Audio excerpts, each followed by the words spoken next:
have a climate crisis unfolding, and the carbon that is released through energy consumption is a significant contributor to that change in climate. Decarbonisation is both an opportunity and a challenge. From a challenge perspective, we have an energy system that is based on burning hydrocarbons, and we need to transition away from those, and that's not a trivial or easy engineering task.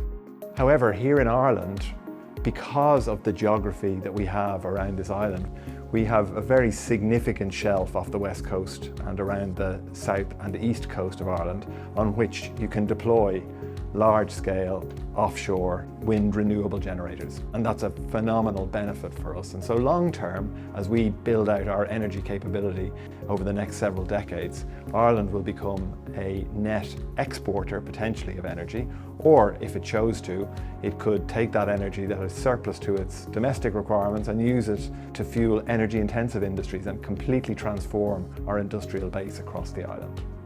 Decarbonising the energy system here is a massive engineering project. We are going to need to put infrastructure in places where people would wish that there isn't infrastructure. We're going to be disrupting communities and cities as we build out the grid that is required to support an energy system like this. And I think in order to successfully do that, you have to give people a stake in this.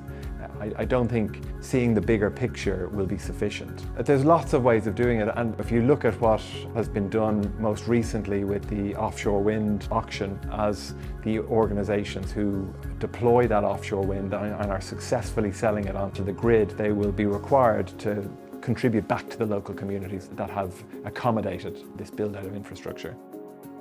I think if we truly believe that this is a big transformational opportunity for the country and will lead to a very prosperous Ireland in the future, then we should be backing that earlier in the cycle. We shouldn't be waiting for those benefits to flow to those communities. We should be investing in those communities straight away. Now that would require government investment, but the government could get that back.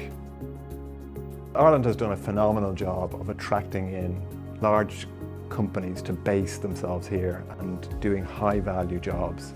That has been a part of the transformation of this country over the last 40 years, and we are seeing the benefit of that in our tax revenues at the moment.